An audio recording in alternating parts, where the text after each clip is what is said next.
ரோமர் 6ஆம் அதிகாரம் 11வது வசனம்.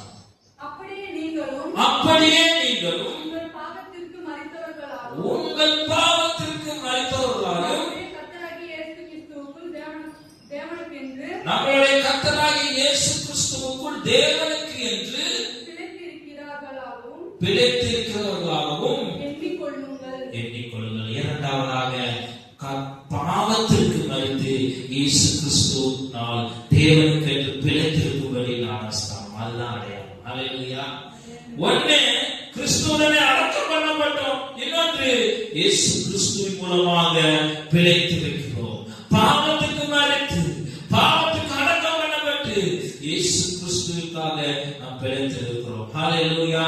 அதுதான் இரண்டாவது அடையாளம். ஹல்லேலூயா. பாவத்துக்கு மரித்து நீதிக்கு பிழைக்கும்படியாக. ஹல்லேலூயா. நீங்க எத்தனை பாவத்துக்கு மரித்து கெட்டவங்க பேச மாட்டேப்பா, நான் பிள்ளை அப்படின்னு விட்டு எடுத்துருப்பான். அடுத்த நாள் பாஸ்டர் செய்தி கேட்க கெட்டாவது ஒரு பையன் எனக்கு ரெக்கார்டை அனுப்பி விட்டான். பாஸ்டர் பாருங்க என் அம்மா பேச கெட்டாவாங்க. ஒருத்தவங்க பாஸ்டர் நம்பாடுங்க, ஃப்ராடுங்க பாஸ்டர், ஞாயிற்றுக்கிழமை மட்டும்தான் வேதத்தை தூக்கிட்டு பரிசுத்தம் தான் என் சொந்தம் பாடுவாங்க பாஸ்டர்.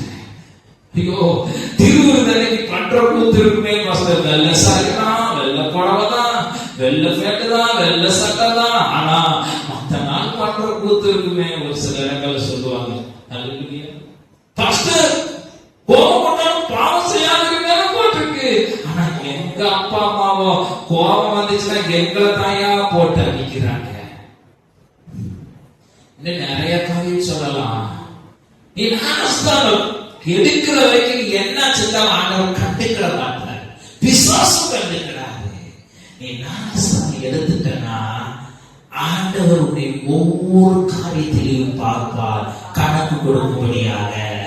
பிசாசு உன்னை அப்பொழுது வாட்ச் பண்ணும், ஏனென்றால் உன்னை பாவத்துல தள்ளி அழிக்கும்படியாக.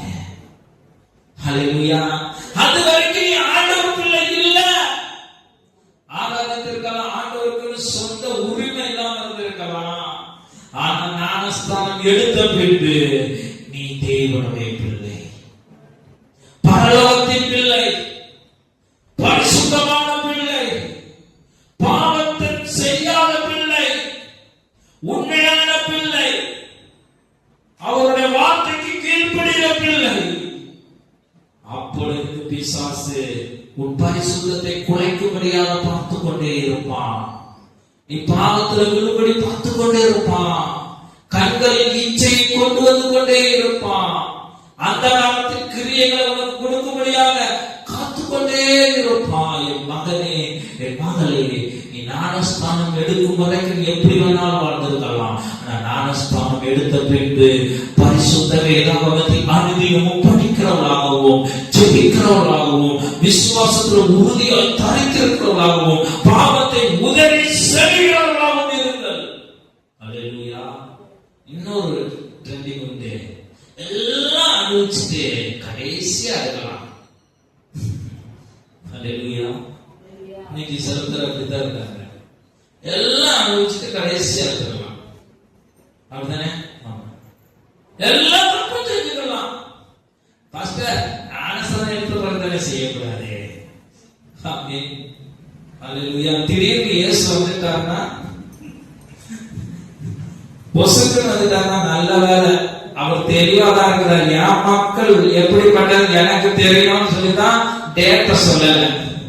திடீர்னு இயேசு வந்துட்டாருன்னா ஐயோ ஐயோ ஐயோ ஆண்டவரே நின்றாரு கேட்கிறான். நான் உனக்கு அப்படி செஞ்சேன் இப்படி செஞ்சேன், நீ அந்த இடத்துல செஞ்ச பாவம் எனக்கு தெரியாதா அப்படின்னு சொல்லுவார். பாய் பாய் அப்படின்னு சொல்லுவாங்க. பாய் பாய் காட்டி விட்டேனே, உனக்கு டாட்டா டாட்டா சொல்லி விட்டேனே, நீ அங்கே இருந்து அழிந்து போவே அப்படின்னு சொல்லுவாங்க. ஹல்லேலூயா. எல்லாம் அனுபவிச்சுக்கலாம். பவுல் சொல்லுகிறான், எல்லாம் அனுபவிக்க எனக்கு தகுதி உண்டு, ஆனாலும் நன்மையானதை மாத்திரம் தான் எடுத்துக்கொள்வேன். நன்மையானதை சோதித்தறிந்து நாம் செயல்படும். எது நன்மை எது தீமை என்பதை அறிந்து கொள்ள வேண்டும்.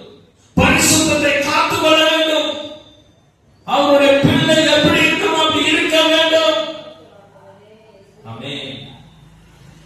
அதை விட்டுட்டு ஞானஸ்தானம் அப்புறம் எடுத்துக்கிறேன் இப்ப எடுத்துக்கிறேன் அந்த வருஷம் அப்புறம் சொல்லக்கூடாது.